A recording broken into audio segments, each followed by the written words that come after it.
Hey guys, just a quick video. If you've purchased one of these little saws, you get a little fence like that. Alright, goes in there.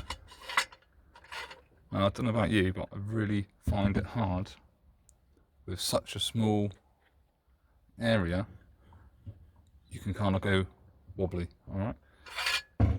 So what you want to do is get yourself your fence. If you don't have any holes already, just drill a couple. Get yourself a little scrap of wood, make sure it's nice and straight. Plop it on there, like that. Put a few screws in. Alright. I'll do that now.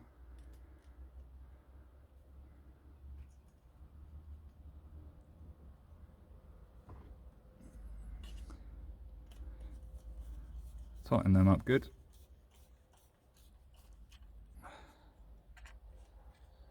Again, really quick.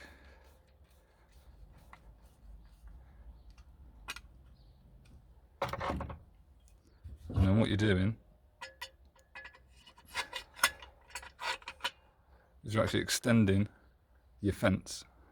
So as you cut, you're already on the timber before the blade hits. So you can get perfectly straight cuts, even using a cheap little fence like this. Alright, thanks guys.